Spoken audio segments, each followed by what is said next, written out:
Selamat berjumpa lagi bersama dengan kita untuk memuji dan memuliakan nama Tuhan dan mendengarkan sebagian dari firman Tuhan. Sebelum kita masuk dalam firman Tuhan, mari kita menyanyikan satu lagu pujian ini. Dan saya berharap lagu ini bisa menguatkan saudara sekalian.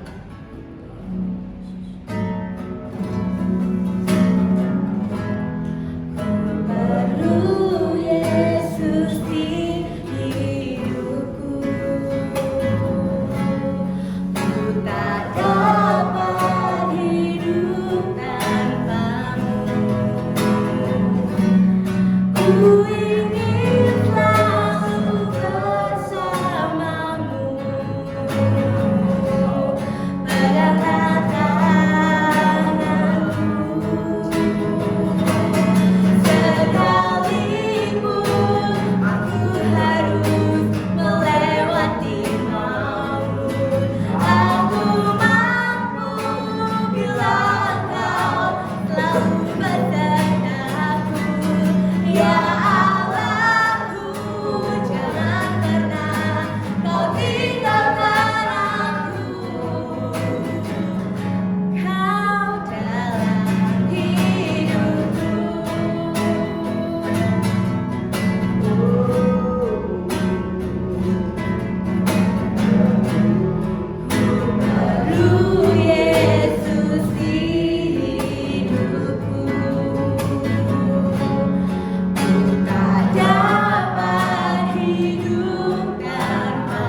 boleh kami sadari Tuhan.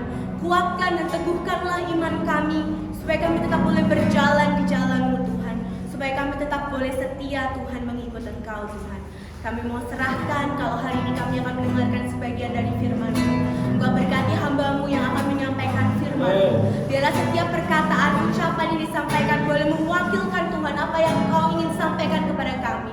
Berikan urapan yang daripada-Mu Tuhan.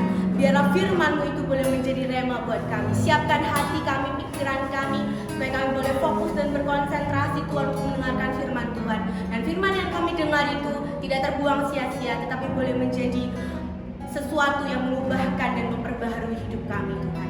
Terima kasih Tuhan Yesus, di dalam nama Tuhan Yesus kami berdoa.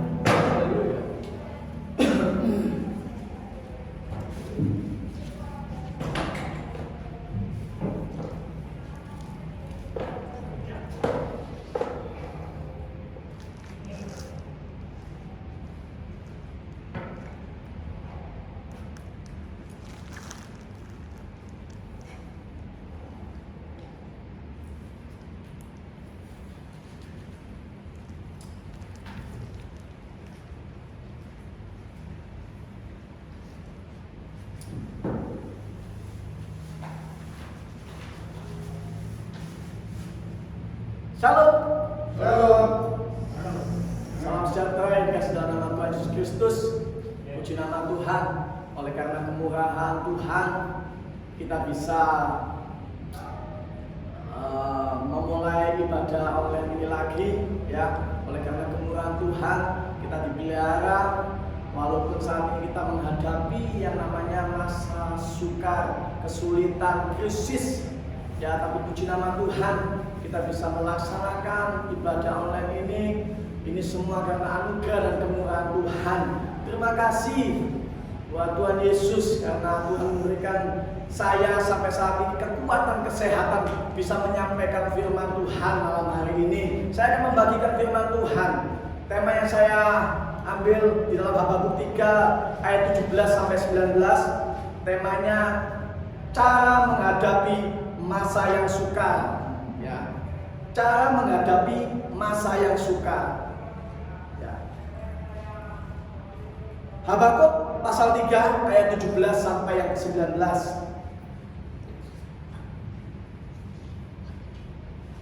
Habakuk pasal 3 ayat 17-19, begini bunyi firman Tuhan. Sekalipun pohon ara tidak berbunga, pohon anggur tidak berbuah, hasil pohon zaitun mengecewakan, sekalipun ladang-ladang tidak menghasilkan bahan makanan, kambing domba terhalau dari gulungan, dan tidak ada lembu sapi dalam kandang. 18. Namun aku akan bersorak-sorak di dalam Tuhan, beria-ria di dalam Allah yang menyelamatkan aku. Ayat yang ke-19. Allah Tuhanku itu kekuatanku. Ia membuat kakiku seperti kaki rusa. Ia membiarkan aku berjejak di bukit-bukitku. Puji nama Tuhan. Bapak Ibu Saudara yang dikasih dalam nama Tuhan Yesus Kristus, ya. Tema hari ini cara menghadapi masa yang sukar. Ya. Saya terberkati sekali saya perhatikan dari Habakuk pasal 1 sampai pasal 3 ini sungguh luar biasa, ya. Pada masa itu, ya, dipercaya Tuhan, yaitu Nabi Habakuk, untuk mempertahankan iman bangsa Israel pada masa itu, ya. Kalau kayak kita lihat latar belakang atau sejarah dari Habakuk pasal 1 sampai 3 ini, yaitu pada masa itu masa peperangan, ya, di mana untuk memperebutkan kekuasaan salah satunya Kanaan ini, bangsa Israel, ya, yaitu pada masa itu masa mengalami masa-masa krisis, masa kesukaran, kesulitan, ya. Kalau saya ambil di dalam pasal 17, 18, 19 ini itu pada masa itu penduduk yang pada bangsa Israel pada saat itu mengalami yang namanya penindasan, tekanan, ya, dihimpit oleh musuh-musuhnya.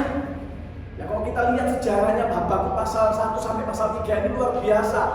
Bangsa Israel yang mempertahankan imannya pada waktu itu, ya. Di sini dia 17, 18, 19, ya, pohon ara tidak berbunga lah, ya, pohon anggur tidak berbuah, pohon zaitun mengecewakan, ladang-ladang tidak menghasilkan buahnya, ternak lembu sapi, ya, semuanya dijarah, diambil sama musuh-musuhnya. Pada masa itu, Bapak Ibu Saudara, sungguh masa-masa krisis, masa-masa kesukaran bagi bangsa Israel, ya.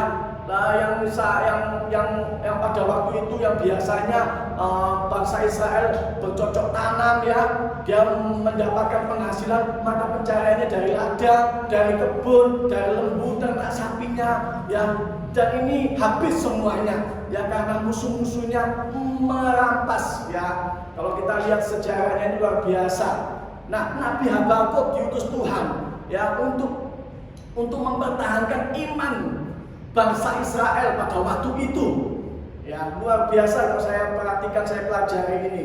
Nah, Bapak Ibu Saudara yang dikasih dalam nama Tuhan Yesus Kristus, tema yang saya ambil ini, cara menghadapi masa yang sukar ini sangat berpengaruh pada masa-masa kita saat ini juga. Masa yang sukar adalah masa yang tidak disukai semua orang, betul atau tidak? Ya, masa-masa yang sukar ini tidak disukai, walaupun itu namanya hamba Tuhan, pendeta, gembala, ya, siapapun itu. Tidak disukai, tidak enak memang. Mengapa masa sukar itu tidak disukai? Ya, karena kita sudah tahu masa yang sukar membuat banyak orang mengalami yang saat ini namanya tekanan secara psikologi, atau yang namanya, maaf, depresi, stres. Ya, 3 bulan ini kita, ya, tahu sendiri Bapak Ibu Saudara, masa-masa pandemi COVID-19 ini memang kontras sekali dengan kehidupan kita yang sebelumnya. Ya, masa-masa yang sukar ini memang benar-benar kita hadapi saat ini. Ya, Bapak Ibu Saudara yang dikasih dalam nama Tuhan Yesus Kristus, masa yang sukar ini membuat orang kehilangan yang namanya semangat, gairah dan motivasi dalam hidupnya. Ya, banyak sekali Bapak Ibu Saudara, masa-masa yang sukar ini dalam hari-hari ini tuh banyak sekali menimpa hidup kita. Ya, entah itu keuangan, ya, pekerjaan, rumah tangga. Wah, sedang digoyang Bapak Ibu Saudara. Saat-saat ini, krisis ini nih, memang anak-anak Tuhan diperhadapkan yang namanya kesukaran yang hebat. Ya, yang biasanya suaminya bekerja bisa berpenghasilan, yang biasanya suaminya bekerja bisa berpendapatan untuk bisa makan, saat ini mengalami masa pandemi COVID-19 ini nih, benar-benar digoyang memang iman kita. Ya, makanya akhir-akhir ini banyak anak-anak Tuhan, khususnya orang Kristen, yang mengalami yang namanya perselisihan dalam rumah tangga, pertentangan dalam rumah tangga, cekcok. Biasanya suami pulang bawa uang, sekarang suami pulang, aduh, ya gimana? Ya, banyak perusahaan-perusahaan besar yang merumahkan, ya, memberhentikan secara PHK besar-besaran. Bapak Ibu Saudara sudah menyaksikan di media sosial, dimanapun itu, ya, banyak tekanan, krisis, kesukaran, kesulitan yang kita hadapi. Tapi puji nama Tuhan, firman Tuhan malam hari ini di Habakuk 3 pasal 17-19 menguatkan kita, ya, memberikan pengharapan kita supaya daya tahan dan motivasi gairah kita tetap terjaga. Ya, puji nama Tuhan. Bapak Ibu Saudara, kita perhatikan di Habakuk pasal 1-3 ini, kita sudah tahu latar belakang untuk Habakuk pasal 1-3 ini, yaitu pada masa-masa itu Nabi Habakuk ini memberikan motivasi, memberikan yang namanya kekuatan iman yang besar pada bangsa Israel pada waktu itu. Bagaimana tidak, ya, pada waktu itu, masa itu memang masa-masa yang sangat genting, ya, peperangan, ya, bangsa Babilonia atau bangsa apapun, kalau kita lihat baca sejarahnya itu luar biasa sekali, ya, memperebutkan kekuasaan pada masa itu. Ya, tetapi puji nama Tuhan, Habakuk diutus di tengah-tengah bangsa Israel untuk mempertahankan imannya. Ya, puji nama Tuhan. Nah, Bapak Ibu Saudara yang dikasih dalam nama Tuhan Yesus Kristus, saya akan membagikan 3 hal. Ya, bagaimana caranya untuk membantu kita untuk menghadapi krisis-krisis global yang seperti ini, kesukaran, kesulitan, tantangan hidup, pergumulan hidup. Ya, ada 3. Bagaimana supaya dalam masa yang sukar ini daya tahan kerohanian kita dan motivasi gairah hidup kita tetap terjaga. Yang pertama yaitu berdoa kepada Tuhan. Di ayat yang ke-1 dan ke-2 dari Habakuk pasal 3. Dengan perikop Nabi Habakuk, doa Nabi Habakuk. Ayat pertama, doa Nabi Habakuk menurut nada ratapan. Ayat yang kedua, Tuhan, telah kudengar kabar tentang Engkau dan pekerjaanmu ya Tuhan, ku takuti. Hidupkanlah itu dalam lintasan tahun, nyatakanlah itu dalam lintasan tahun. Dalam murka ingatlah akan kasih sayang. Puji nama Tuhan. Bapak Ibu Saudara yang dikasih dalam nama Tuhan Yesus Kristus. Yang pertama, bagaimana supaya dalam masa yang sukar ini daya tahan dan motivasi gairah hidup kita tetap terjaga. Yang pertama, berdoa kepada Tuhan Allah. Ya, doa harus menjadi yang gaya hidup, cara hidup kita, model kita sebagai anak-anak Tuhan, orang Kristen, untuk menjembatani kepada Tuhan. Ya, doa yang bagaimana supaya kita dapat menjembatani kepada Tuhan itu, yaitu doa yang sungguh-sungguh dengan ketulusan hati. Ya, selalu berdoa, kita selalu berjaga-jaga dalam kehidupan kita. Kita atur waktu kita untuk berdoa. Entah itu mau doa mau malam hari, entah itu mau di pagi hari.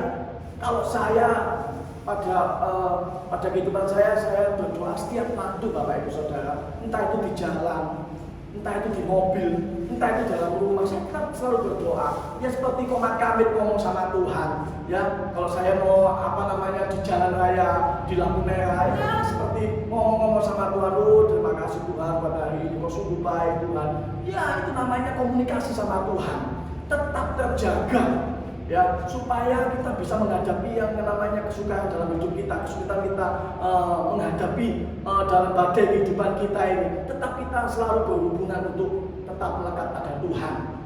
Ya, Bapak Ibu Saudara, bagaimana supaya kita menghadapi yang namanya masa sukar ini, daya tahan dan motivasi hidup kita tetap terjaga. Yaitu yang pertama, tetap berdoa kepada Tuhan. Ya, di dalam Lukas 18 ayat 1, di situ perumpamaan Tuhan Yesus mengatakan perumpamaannya, jangan jemu-jemu berdoa. Ya, di 1 Tesalonika 5 ayat yang ke-17 ya, tetaplah berdoa.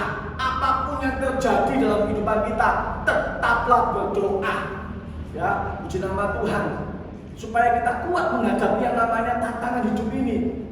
Ya, pergumulan hidup ini. Waduh, banyak anak-anak Tuhan yang saat ini dilanda yang namanya krisis, kesukaran, kesulitan dalam hidup. Ya, dalam pekerjaan hari-hari ini digoyang. Ya, anak-anak Tuhan kok tidak berdoa, tidak memanifestasikan kuasa Roh Kudus dalam kehidupan kita lewat doa, kita tidak bisa menemukan yang namanya itu kekuatan kuasa Roh Kudus. Ya, jatuh gampang lemah saat menghadapi pekerjaan yang menumpuk, ya, rumah tangga, ya, dalam kehidupan pelayanan pun saat-saat ini, waduh, ya kalau kita tidak bisa dan tidak pernah berdoa, nah ini kita bisa jatuh. Nah, untuk itu tetap jangan jemu-jemu untuk berdoa, tetaplah berdoa supaya kita tetap kuat di dalam Tuhan. Puji nama Tuhan. Ya, poin yang kedua, bagaimana supaya dalam masa yang sukar ini daya tahan kerohanian kita, motivasi gairah hidup kita tetap terjaga.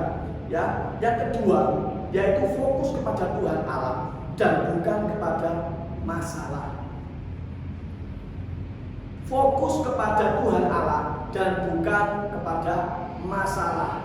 Di ayat yang ke-17 dan 18 saya bacakan. Ya, bagaimana supaya dalam masa yang sukar ini daya tahan dan motivasi gairah hidup kita tetap terjaga. Poin yang kedua, fokus kepada Tuhan Allah dan bukan kepada masalah. Di ayat yang ke-17 18. Sekalipun pohon ara tidak berbunga, pohon anggur tidak berbuah, hasil pohon zaitun mengecewakan, sekalipun ladang-ladang tidak menghasilkan bahan makanan, kambing domba terhalau dari kurungan, dan tidak ada lembu sapi dalam kandang. Namun aku akan bersorak-sorak di dalam Tuhan, beria-ria di dalam Allah yang menyelamatkan aku. Bapak Ibu Saudara yang dikasih dalam Tuhan Yesus Kristus, masa yang sukar sering menarik kita untuk menjauh dari Tuhan. Ya, dan masa sukar menyebabkan kita terfokus hanya kepada masalah. Ya, menyebabkan kita ini bisa, ya itu tadi, Kalau kita dalam kehidupan kita menghadapi yang namanya kesukaran ini, kita fokus pada masalah, pergumulan, ya, dalam pekerjaan, dihimpit, ditekan, di perusahaan, kita fokus, akhirnya kita terlena, kita bisa menjauh dari hubungan kita kepada Tuhan, karena fokusnya kepada masalah, ya. Bapak rohani saya memberikan motivasi kepada saya, kalau kita mau bersekutu kepada saya, Bapak-bapak Irawan, kadang kalau kita mau bersekutu, kita mau masuk dalam hadiratnya, mau tenggelam dalam hadiratnya, kita harus menanggalkan bebannya apa? Saya bilang, waduh, saya perhatikan ya, masalah kita. Beban ini kalau kata saya kesimpulkan artinya ini masalah kita, segala apapun yang menjadi beban hidup kita, pergumulan kita tanggalkan untuk kita bisa masuk dalam hadirat Tuhan. Wah, luar biasa memang. Ya, bagaimana supaya kita dapat menghadapi yang namanya masa sukar saat ini, supaya daya tahan tubuh kita, daya tahan kerohanian kita, motivasi kita ini tetap terjaga. Poin yang kedua, fokus kepada Tuhan Allah dan bukan kepada manusia. Ya, di dalam 1 Korintus 10 ayat yang ke-13, ya, berkaitan dengan masa yang sukar, Rasul Paulus menulis surat kepada jemaatnya di Korintus, pencobaan-pencobaan yang kamu alami ini adalah pencobaan-pencobaan biasa dan seterusnya. Kalau saya lihat di bawahnya itu, Tuhan memberikan jalan keluar yang tidak melebihi dari kekuatan kita, memberikan pencobaan masalah tidak melebihi dari kekuatan kita. Ya, masa yang sukar adalah masa yang biasa, masa yang sukar adalah masa yang tidak lebih dari kekuatan kita. Oleh sebab itu, Bapak Ibu Saudara yang dikasihi dalam nama Tuhan Yesus Kristus, masa yang sukar pasti ada di dalam kehidupan kita. Masalah, problema, tantangan hidup, pergumulan itu pasti ada, karena kita hidup di dalam dunia ini, kita menjalankan yang namanya sekolah kehidupan. Ya, memang ada itu. Ya, Tuhan memang izinkan itu terjadi supaya kita tetap kuat di dalam Tuhan. Bapak Ibu Saudara yang dikasihi dalam nama Tuhan Yesus Kristus, fokus kepada Tuhan Allah dan bukan kepada masalah ini. Kita berhubungan dengan Tuhan, kita jalan bersama Tuhan, bukan berarti hidup kita tidak penuh dengan masalah. Ya, kita berjalan bersama Tuhan, bukan berarti hidup kita tanpa masalah atau rintangan atau pergumulan, tetapi kita hidup berjalan bersama Tuhan, kita menang menghadapi persoalan. Nah, ini Bapak Ibu Saudara, konsepnya kita harus ubah. Ya, kadang kita datang kepada Tuhan, kita minta berkat, kita minta yang Tuhan mau, apa yang Tuhan kita mau. Ya, jangan salah saat kita menghadapi yang namanya kesukaran, krisis, yang namanya masalah, pergumulan datang dalam hidup kita. Kita akan jatuh, kita akan kuat karena kita minta yang enak-enaknya saja. Ya, puji nama Tuhan. Ya, poin yang kedua ini, bagaimana supaya dalam masa yang sukar ini daya tahan dan motivasi gaya hidup kita tetap terjaga. Yang pertama, berdoa kepada Tuhan Allah. Yang kedua, fokus kepada Tuhan Allah dan bukan kepada masalah. Puji nama Tuhan. Tuhan Allah kita adalah setia yang adil. Masa sukar itu tidak lebih kuat, tidak lebih dari kekuatan kita. Percayalah, Bapak Ibu Saudara, kalau kita fokus kepada Tuhan dan bukan fokus kepada masa yang sukar, kita akan memperoleh motivasi rohani yang benar di hadapan Tuhan.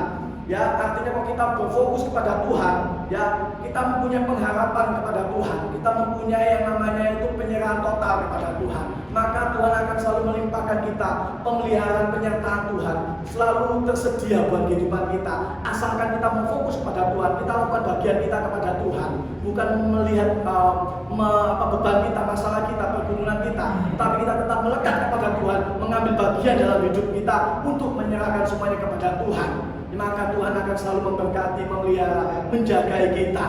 Amin. Puji nama Tuhan. Yang ketiga, Bapak Ibu Saudara, bagaimana supaya dalam masa yang sukar ini daya tahan tubuh kita, kerohanian kita, dan motivasi kita tetap terjaga di dalam Tuhan.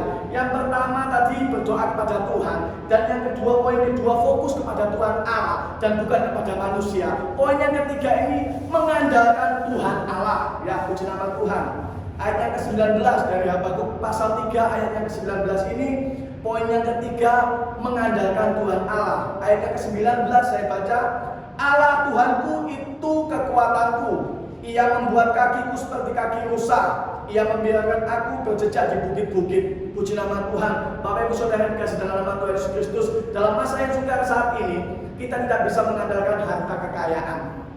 Ya, Ya memang kita namanya manusia butuh, yang namanya uang itu butuh. Tetapi kita tidak bisa bergantung pada uang.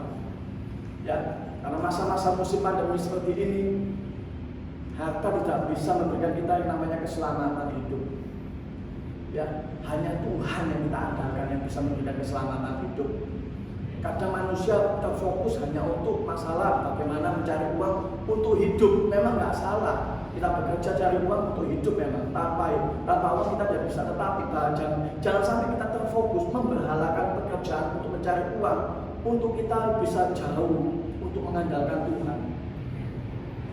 Nah, poin yang ketiga ini, cara menghadapi masa-masa yang sudah saat-saat ini, hari-hari terakhir ini, ya kita nggak tahu sampai kapan masanya musim pandemi COVID-19, kita tidak tahu.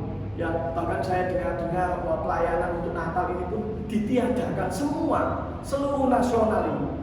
Ya karena ada yang bilang kalau kita menghormati sepupu kita karena di tahun ini tidak bisa merayakan yang namanya Idul Fitri yang besar. Ya kita sebagai orang Kristen yang penuh dengan hikmat, kita sama-sama menjaga silaturahmi kita supaya tetap terjaga kondusif keamanan Indonesia ini. Maka itu Natal ini bukan ditiadakan tetapi tidak dirayakan hanya hari raya biasa tanggal 25. Loh Bapak Ibu Saudara, kalau saya lihat ini bagaimana ya kita bisa menyikapi bahwa masa-masa musim pandemi ini kita tidak tahu Bapak Ibu Saudara kapan berakhir. Ya, tetapi bagaimana kita bisa mengandalkan Tuhan dalam segala hal, ya. Oleh sebab itu kita tidak bisa mengandalkan yang namanya harta keuangan, apalagi mengandalkan manusia, karena manusia itu sangat terbatas bagi kehidupan kita, ya. Andalkan Tuhan saja dalam segala perkara. Ya, di dalam Yeremia 17 kalau tidak salah ya, Yeremia 17 ayat 89, ya diberkatilah orang yang mengandalkan Tuhan, yang menaruh harapannya pada Tuhan. Ia akan seperti pohon yang ditanam di tepi air dan yang tidak mengalami datangnya panas terik, yang daunnya tidak hijau, yang tidak khawatir dalam tahun kering, dan yang tidak berhenti menghasilkan buah. Puji nama Tuhan. Ya, 3 poin ini bagaimana supaya dalam masa yang sudah ini daya tahan kerohanian kita, motivasi gairah hidup kita tetap terjaga. Yang pertama, berdoa kepada Tuhan. Yang kedua, fokus kepada Tuhan Allah dan bukan pada masalah. Yang ketiga, mengandalkan Tuhan Allah saja. Maka percaya Bapak Ibu Saudara, Allah sumber segala hikmat dan pengetahuan akan selalu menjaga kita, memelihara kita saat kita mengalami masa-masa krisis, kesulitan, kesesakan, kesukaran saat ini. Tuhan tetap memelihara dan menjaga kita, menyertai dan melindungi kita sampai Maranatha. Itu janji Tuhan kepada firman Tuhan malam hari ini. Terima kasih Tuhan Yesus memberkati kekuatan yang Tuhan berikan untuk firman ini boleh memberkati saudara yang di rumah maupun yang ada di sini. Tuhan Yesus memberkati. Kita berdoa. Terima kasih Tuhan Yesus buat malam yang indah ini Tuhan. Kami percaya Tuhan saat kami menghadapi masa-masa kesulitan saat ini Tuhan, hari-hari ini Tuhan telah menggoncang dalam kehidupan rumah tangga kami, pekerjaan kami, pelayan ibadah kami, tapi kami tetap kuat di dalam Tuhan karena Tuhan selalu menyertai melindungi kami Tuhan. Kami percaya Tuhan saat kami mengalami yang namanya krisis ekonomi, kesehatan, keluarga maupun pekerjaan, Tuhan akan ambil alih, Tuhan akan turut campur tangan, bertanggung jawab, berdaulat atas kehidupan kami. Saat kami Tuhan Yesus tetap berdoa supaya saat kami fokus dan mengandalkan Tuhan, di situ Tuhan turun tangan untuk menjaga dan memelihara hidup kami. Terima kasih Tuhan Yesus, berkati Tuhan saudara-saudara kami yang mendengarkan firman Tuhan ini. Biarlah firman Tuhan yang berkuasa, yang berubah, memberikan kekuatan, memberikan kesehatan, kesembuhan, kemenangan, kelepasan bagi mereka semuanya. Kami percaya firman tidak terbatas. Saat ini juga Roh Kudus bekerja melalui media sosial ini Tuhan. Biarlah Tuhan Yesus akan memanifestasikan kuasa Roh Kudus-Mu. Biarlah mereka semua bisa terjamah, bisa dipulihkan, bisa dikuatkan malam hari melalui firman di Habakkuk 3 pasal 17-19. Terima kasih Tuhan, Bapak telah selesai berbicara Tuhan. Engkau yang bekerja, Engkau yang berkarya ya Bapak. Terpujilah nama-Mu kekal selama-lamanya. Kami kembalikan segala pujian, hormat, kebesaran, kemuliaan, keagungan, kejayaan yang bagi satu nama Tuhan kami Yesus Kristus. Dalam nama Tuhan Yesus Kristus. Haleluya. Amin.